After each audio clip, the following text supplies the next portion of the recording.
everybody, welcome back to my channel. My name is Scribblefix and today I'm doing another video with the YouTube Artist Collective.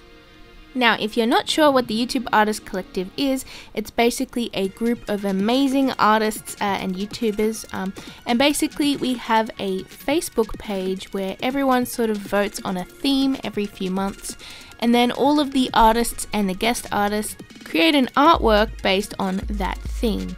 Now, there are a lot of amazing artists part of the YouTube Artist Collective, and yeah, I look up to pretty much all of them, and I feel so grateful to be able to be a guest artist again. So yeah, the members of the YouTube Artist Collective include Monique Renee, Chloe Rose Art, Lemia Crescent, Art a la carte, Bailey J, Mira Byler, Safira Liu, Kirsty Patridge Art, Danica Sills, Mystique Arts, Gel Arts, Sackworms, and Brushes and Bunnies. Now, I have participated once before in the as a guest artist in the YouTube Artist Collective, and that one was Masquerade Ball.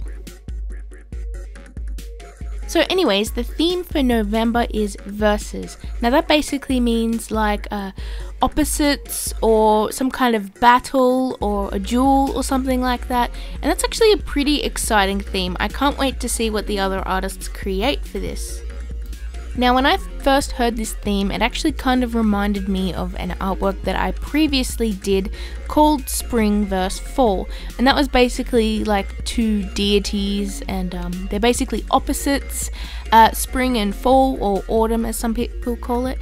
And yeah, I wanted to do something sort of similar to that, but obviously different because I didn't want to do the exact same thing, and I wanted to put a different spin on it, but yeah.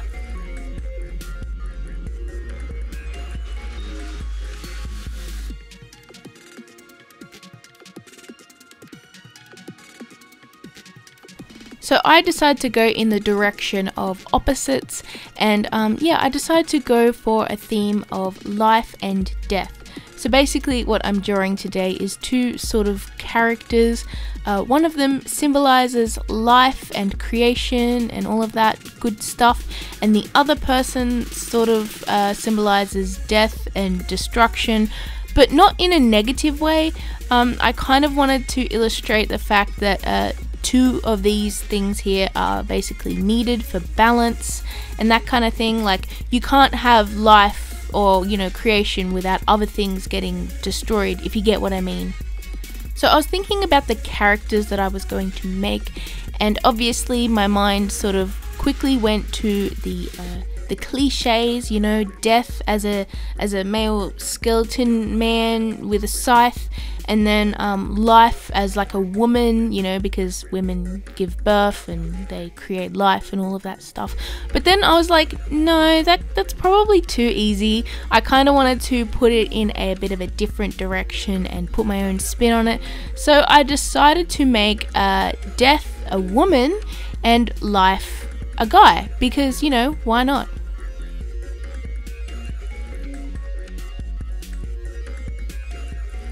Originally, I had given the woman a scythe in her hand, but then I decided that was a little bit too cliche and I didn't want to go for that direction, so I decided against that, and I actually decided to give them both a sort of creature.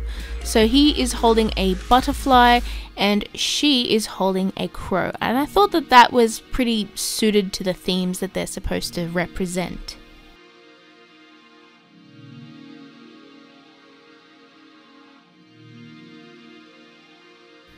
So as you saw at the start of this video, I actually started to sketch the drawing out digitally, and I do this sometimes when it's a bit of a complicated piece because I do like to change things up a lot.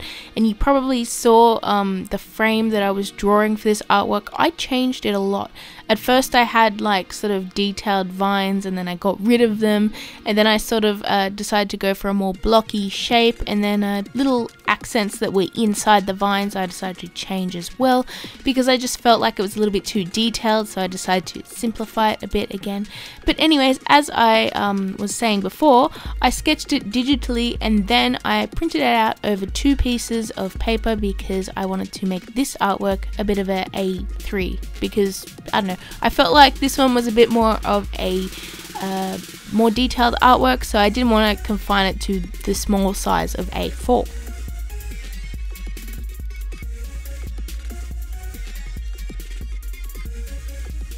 Now for the background, I decided I wanted some bright colors, and my airbrush was perfect for that. I basically just masked off the characters and then put in some nice bits of color, basically some oranges and reds and on her side, and then a little bit of purple in between for a gradient, and then blues on his side. And that's mainly to symbolize the sort of opposites again. I wanted to definitely show that each side of the artwork has a very, very different feeling.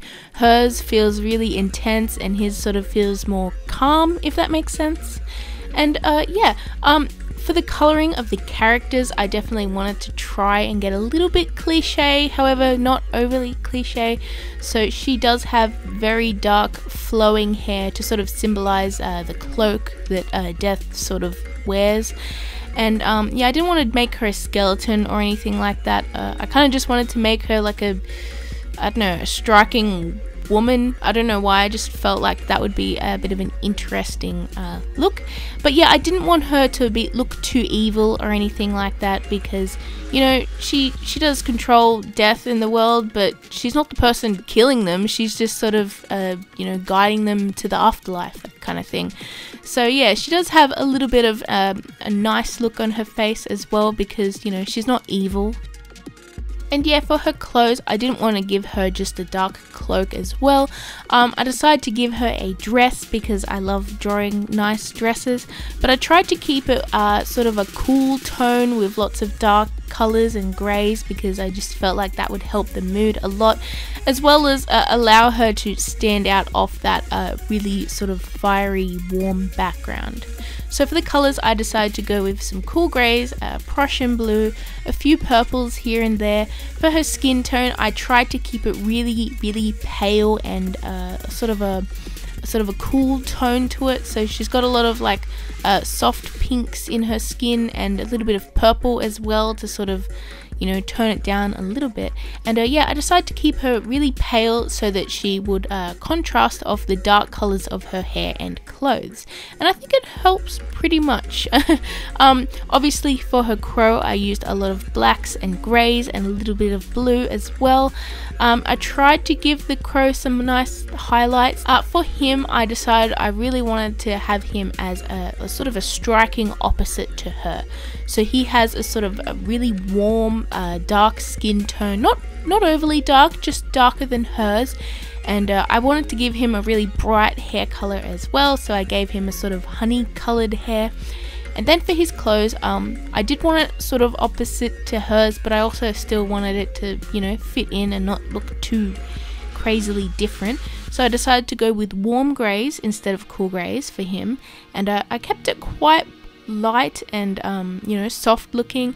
And then for the accent colors of his clothes, instead of blue, I decided to go with reds, and I think that helps a lot because it sort of helps to balance out the reds on the other side of the page. And she's also wearing blue, which balances off because he's got a lot of blues in his side, and I think that's really cool. Her bird also has a lot of blues in it, and his butterfly sort of has a lot of oranges in it. So I tried to choose those kind of colors because I wanted to sort of balance the artwork and have, you know, not completely cold and not completely hot colors. I wanted a little bit of a mix, however, you know, keeping it within that sort of range, if that makes sense. So for their clothes, I definitely wanted to add a little bit more detail. So I decided to give her dress a sort of a swirly pattern on the dark blue areas. And I used my pencils for that. And then after that, I decided I wanted to give him a bit of a pattern on his clothes as well. So I went in with my metallic gold pencil, and I sort of gave him lots of little crosses all over his robes.